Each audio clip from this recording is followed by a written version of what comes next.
All right, so we are back. We are about 45 minutes into the 10th flight test of Starship. And as you can see, the light show has started. Re-entry has begun. We are starting to re-enter the Earth's atmosphere. We're moving about 5 times the speed of sound, and we're about to start barreling through the Earth's atmosphere and head for a splashdown in the Indian Ocean. We don't plan to recover the spacecraft today, but if we do make it all the way down to the water, who knows? But the goal of this part of the flight is to learn as much as we can about the ship's heat shield. A fully reusable, rapidly reusable heat shield for a spacecraft has never been done before. It's one of kind of the hardest engineering challenges still out there for us. And so this is the time to really dig in and get that data. Yeah, absolutely. And re-entry is a critical phase of flight, so we'll need information on how the ship's system ends up performing. And Starlink will also help us gather as much data as possible, which is really the main reason why we do these flight tests. Starlink provides us with one more path to collect data to help us rapidly iterate on Starship's design. And if the ship manages to make it all the way to re-entry, we'll collect valuable data on the spacecraft flying through the Earth's atmosphere at hypersonic speeds or more than 5 times the speed of sound. Yeah, throughout history, a lot of times this is when you go into just a complete data and insight blackout, where that plasma sheath builds up around the outside of the spacecraft that blocks all of your signals that are trying to fight through to talk to either satellites out in space or towers down on the ground. Starship's big size kind of gives us a wake, but what really helps us punch through is the fact that we're using Starlink. We're operating at just a much higher frequency. That's not what we want to see. So we just saw some of the aft skirt just take a hit. So we've got some visible damage on the aft skirt. We're continue to re-enter though. And again, we are intentionally stressing the ship as we go through this. So it is not guaranteed to be a smooth ride down to the Indian Ocean. We've removed a bunch of tiles in kind of critical places across the vehicle.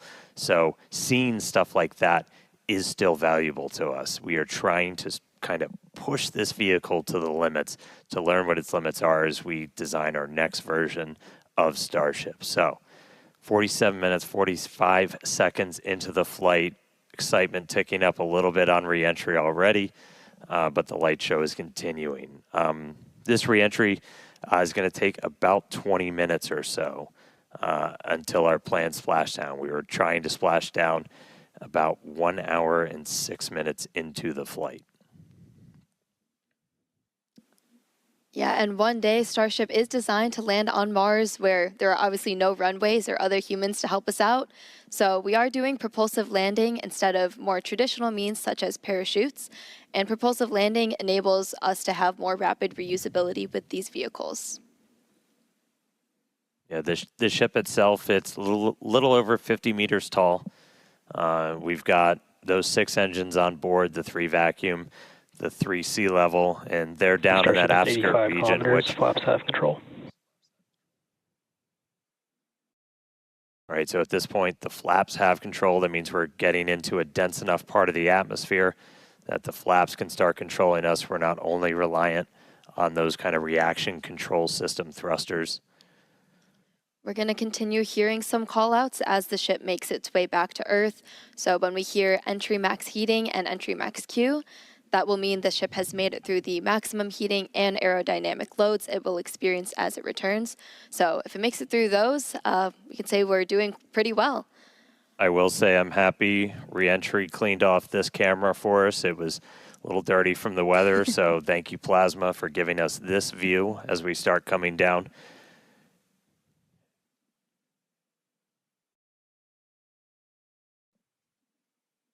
The hit we saw to the skirt, definitely interesting. I will note, when we started doing these missing tile tests, we were intentionally removing them only in the skirt, as that's, that's not over your fuel tanks or anything else that's kind of structurally critical for keeping the entire vehicle together. That obviously exposes your engines, so that could do some things for our landing burn, but for now, we are obviously continuing with this reentry. We are committed. Indian Ocean, here we come. 50 minutes since launch. We're going to see those colors start to build up a little bit.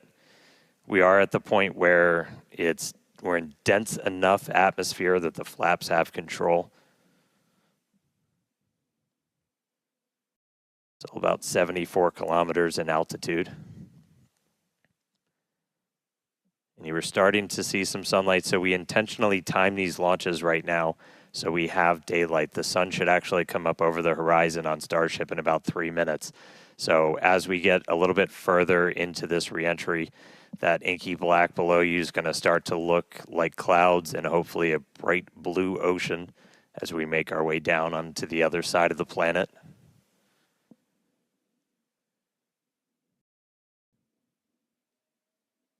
We've got these cameras. These cameras are really cool. We added these several flights ago, looking directly at the flaps as not just the heat shield, but these flaps, how they're able to control the vehicle, withstand that reentry, the seal locations, so kind of where they connect to the ship itself are some of the most critical. We will do missing tiles on those where, again, we're trying to, we're kind of being mean to this Starship a little bit. We're really trying to put it through the paces and kind of poke on what some of its weak points are. I mean, we even have missing tiles over some of those fuel tank sections of the ship itself. And so we're really trying to see what are our limits. We're doing this over a completely empty area over the Earth.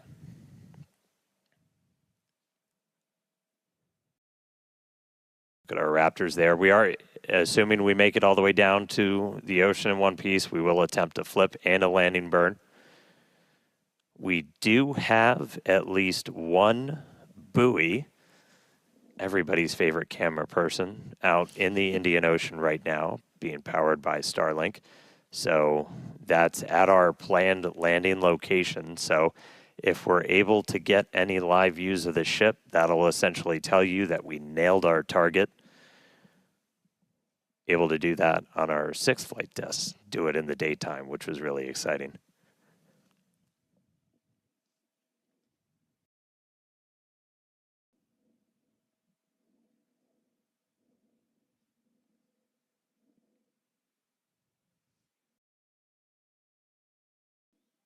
All right, so we're about 10 minutes until we're probably going to start hearing some of the other big milestones coming up. Yep, in about 10 minutes, like Dan said, Starship will be transonic. This is going to be the period of flight where the velocities of airflow surrounding and flowing past the vehicle are concurrently below, at, and above the speed of sound, so somewhere in the range of Mach 0.8 to 1.2.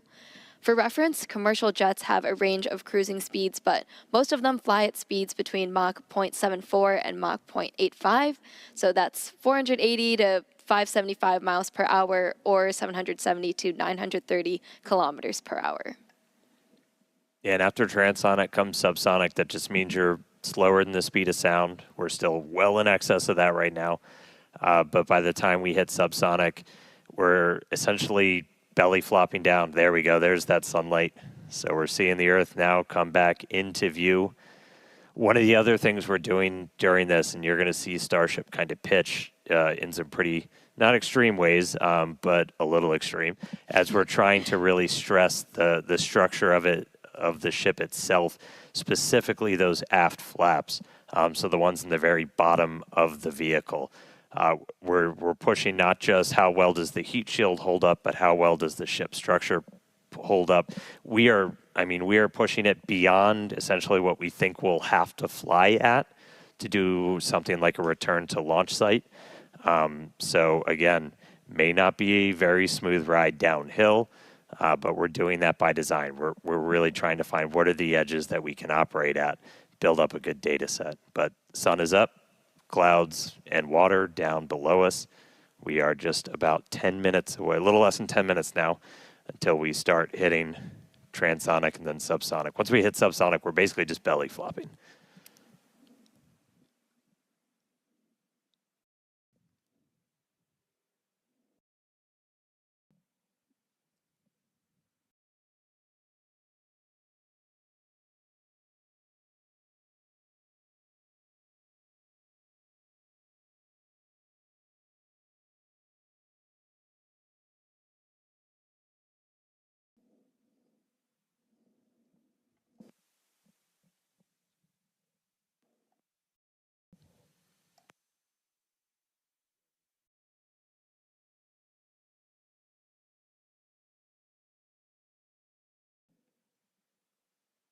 All right, so about 55.5 minutes in, you can see the sun is up. Again, we intentionally designed these flights to lift off in the evening here so we get these daylight views so we can get as good a video as possible on the ship, assuming we make it all the way down. We've got at least one buoy powered by Starlink that's out there in the landing zone in the Indian Ocean, hopefully giving us a view again. If you see any live views, not from the ship itself, that means we nailed our landing target. Starship is past peak heating. All right, we just heard the call out that we're past peak heating, so things are looking good so far. Yeah, looking good.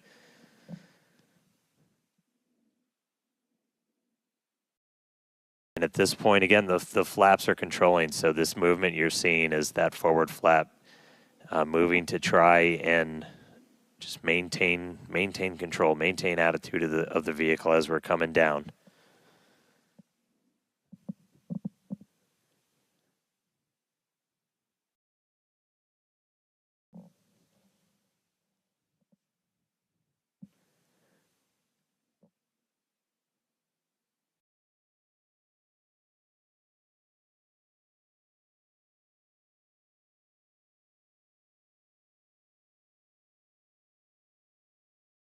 Checking in on one of our flaps. We got one of these cameras on all four of the flaps, 2 in the front, 2 in the back, giving us really good close-up views. As we obviously don't have a camera that can see the entire heat shield. These give us kind of the best that we can do. But looking at those flaps is really, those are just, super critical for controlling the ship. You have some ability to maneuver kind of cross range. So as you're coming in, you can see in that indicator at the very bottom right that we've pitched up quite a bit. So again, we are maximally stressing those aft flaps right now. Looks like we got a little bit of burn through the very bottom part of it. Everything's still looking good. Ship maintaining control.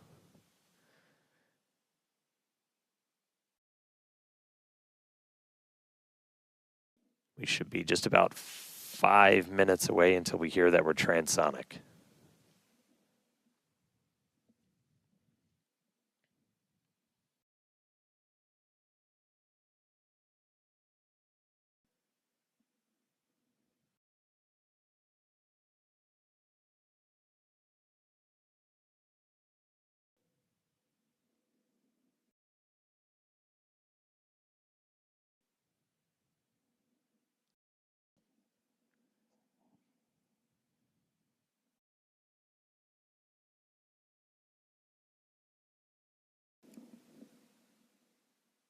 Still a little bit toasty on the aft skirt of the vehicle as we continue coming in.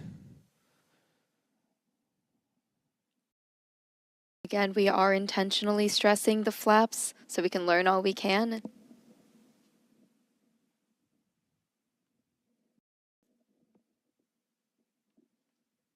All right, so now we're already well past peak heating.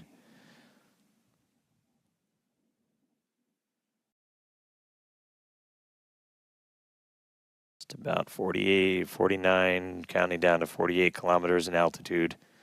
Expecting that transonic to come, so transitioning between the speed of sound and subsonic slower than the speed of sound in just a little under 4 minutes from now.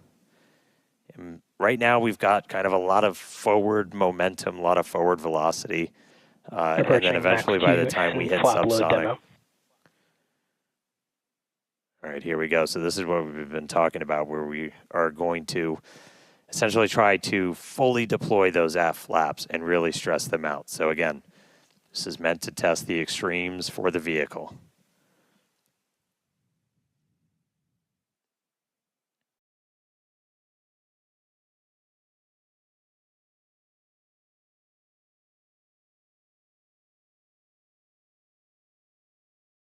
All right.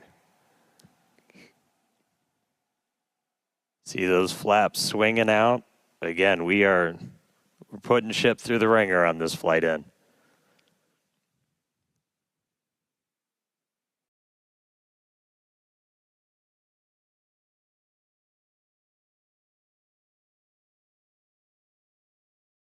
It's like we're still maintaining control.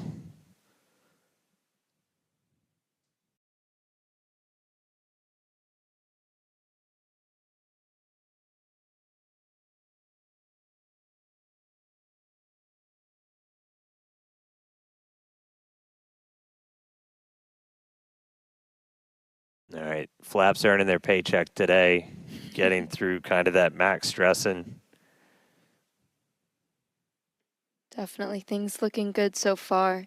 We're about 2 minutes out now from Starship becoming transonic. One cool thing to note as we get some of those views showing kind of the whole length of the ship, one of the changes we made after Flight 6 was to change the tile line a little bit. So we had kind of scaled back the number of tiles significantly, as when we go to catch these ships, you don't want to, I think as Elon said, you don't want to shuck the ship as you catch it and knock all those tiles off. So we knew we were going to have to kind of peel back that layer a little bit. And the first time we did it was on Flight 6, and we saw kind of wrinkling and dimples almost in the ship as we were creating these hot spots in the uneven parts of the heat shield. And so we, to kind of address that, we smoothed it out. That's why you've got kind of that nice smoothed out black line now on the ship. And just looking at it, we can see kind of a little bit of hot spot, a little bit of warping almost. Near the payload door, you can see a little bit of colored patina up above it, but we don't see those kind of deep, almost, they almost look like gouges on that. So it looks like that's been pretty successful. So, all right, we are less than a minute away from hitting transonic. Again, pretty soon our forward velocity is going to look like it's kind of falling off a cliff, and Starship will look like it's falling off a cliff as we essentially go into our belly flop. If you watched some of the high altitude tests or suborbital campaigns, we were able to test that. It was a pretty fundamental, like, can this thing actually fly? And we were able to prove that out with that suborbital campaign. And that's what we're about to see shortly here.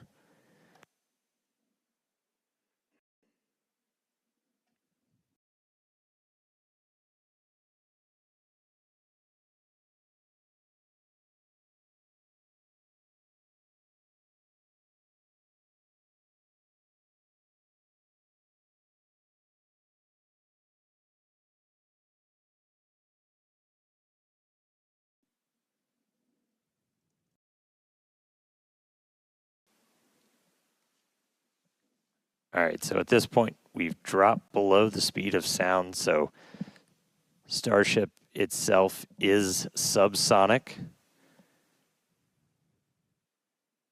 We are starting to chill the engines for a landing burn attempt.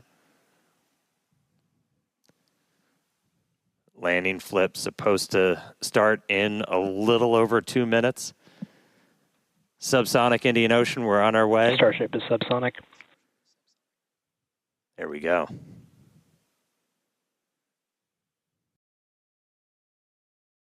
Farewell, space. All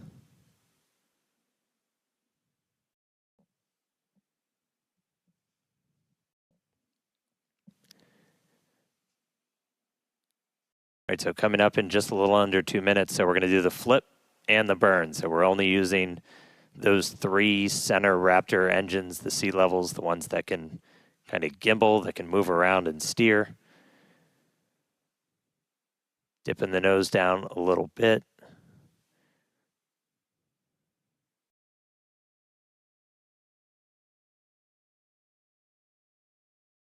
Got 2 of our engines chilled in, waiting on 1 more. So again, we'll attempt to use 3 burns for that initial flip. We eventually go down to just 2 Raptors for the end of the landing burn.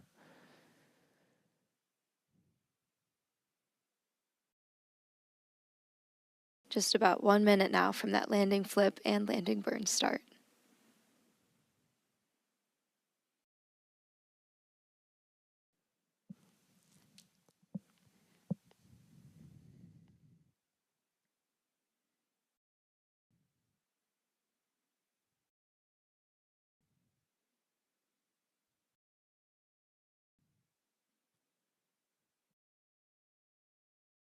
Structurally, we're looking good. Got good pressures in our nose cone for everything.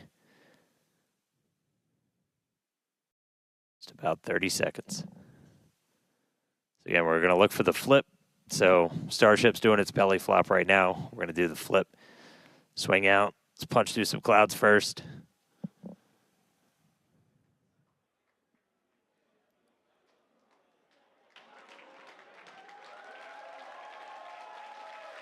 Here we go. Starship landing burn startup. Seeing 3 engines. There's our flip. There's a buoy. Oh my God. There's a splashdown. Oh my God.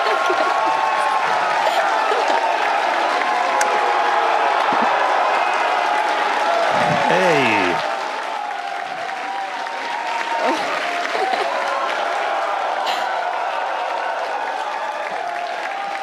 Oh man, yeah, fair.